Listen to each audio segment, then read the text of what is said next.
about the thesis, and we are kind of, you will get an unconventional answer from us. We are not the thesis types. Okay. It is our belief that the founder or the founding team has spent 10,000 hours on that problem. We don't have 10,000 hours to spend on a specific problem. That's why we are VCs. Otherwise, we would be entrepreneurs, isn't it? So why put the cart before the horse? For me to say that AI in HR or AI in marketing technology is a very superficial, is good, is the way to invest, is very superficial way to approach the market, in our view, unless and until you are a deep expert in AI or for that matter, MarTech, etc., which we are not. Let us throw the net wide, and let us see what comes in. We have been around a long time, as you can make out from the lack of hair on, on the top of my head. So we have friends, we have ex-colleagues, etc., which we can always reach out to get an expert opinion. So if we like something, we'll reach out to those 5-10 experts and get a view, rather than have a thesis-based view. That's the way we have approached the market. As you go along, you identify certain sectors. For instance, selling to schools, which you do not want to do because of various reasons, because of experiences and all of that, or that paradigm of vitamins versus painkillers. You want to fund painkillers versus instead of vitamins, for instance. So to that extent, you develop some thumb rules, some pattern recognition, but broadly, this thesis-based thing doesn't work for us.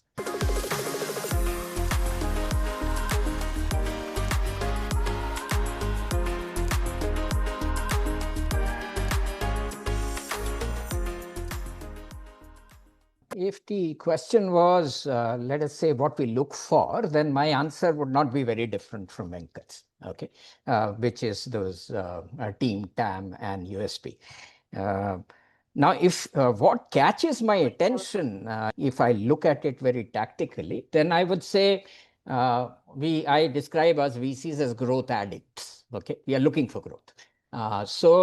And let me define that. What are you looking for? 5% month-on-month growth is kind of, or less, is uninteresting. 5 to 10, you are in the consideration zone. 10 to 15, you are in a very good place. Okay. So when you are approaching, when you decide to approach venture capital, you should keep this fact in mind, that you should be growing at that point, because essentially we are addicts of growth. Okay. The other thing, and Vikram touched upon it briefly, is the company you keep. What is the team? Not just if you're young, then whether you come from the right institutes, etc. But if you have 5-10 years of experience behind you, that matters less, obviously. But what kind of companies you have come from, who are your advisors, etc., etc. So the company you keep, you are known by the company you keep, isn't it? As I like to say about Bangalore, here you are known by the company you keep, and I like to trash Delhi a bit.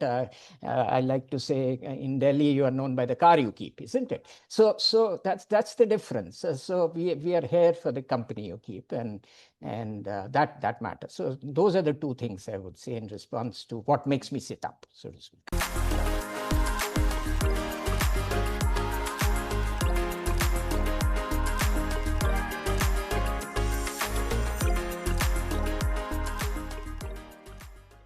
So ours is a diamonds in the rough business. You're going through a lot of proposals before you actually maybe let us say we see somewhere between 100 to 150 plans a month, and we end up doing 4 to 6 investments a year, isn't it? So you're trawling through a lot, and by definition of a normal curve, a lot of it is probably not worth a second look, isn't it? But you have to be fair to the entrepreneur. You never know where the next diamond is coming from. So you have to look at every plan closely. As a boss of mine many years ago taught me that there are 100 reasons to reject a deal. There is one to do it. Parag, find that one reason. And that has that that lesson has stayed with me. So we treat every plan with respect, but in this business, it is just there is a grind element to it. You have to go through a lot of plans before you zero in. And if the team understands it, then a diamond will not fall through because there are processes to do it. So every Monday you meet, okay, this was an interesting team and an interesting space we met. So to that extent, and two of us are meeting at the same time, an associate typically with a partner. So the chances of it falling through the cracks is very, very low. If we find something interesting which doesn't have the growth yet, it's a great team, doesn't have the numbers yet, we'll tell them, okay, come back 6 months hence, keep me informed, for instance. So those are the ways you set about processes to make sure that the diamonds don't fall off. And each of us does it in different ways, tactical ways, but I presume we are tuned into that objective.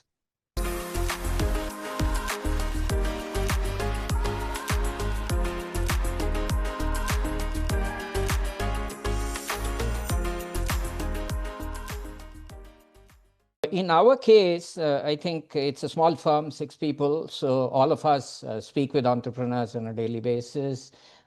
If somebody, it could be an associate or a partner, gets excited about something, then they quickly get either an associate involved if the partner has taken the call, or the other way around, get one partner if the associate has taken the call. So very early, we have one partner and one associate involved in that deal. Next Monday, they will discuss it, saying that this is what I saw. Let's say Samir and one associate has done it. Then they will come to Rutvik, me, and Rajiv, and we could say that, okay, I'll go and speak with this neighbor of mine, a friend of mine, classmate of mine, who's been in semiconductors for forever, isn't it? And get their inputs, etc., etc. So that way, it is within, let us say, the plan hitting us within a week. The institutional wisdom in and around that space and the connections is captured early. And then this partner plus associate team kind of take the deal forward. The IC is internal for us, so it is constantly informed, so to speak.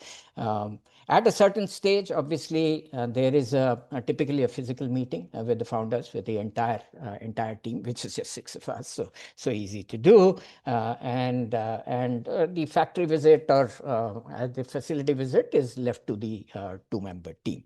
There are no sectoral differentiations based on what I said in answer to the first questions amongst us. So I'll look at SaaS, I'll look at AI, I'll look at deep tech as well as consumer internet. Those are the areas we do, broadly technology. So there are no sectoral differences. So would Samir, so would Ritvik, etc., etc. And it is a single IC. And that IC happens when the founder team meets with us. They have an answer the next day or the day after.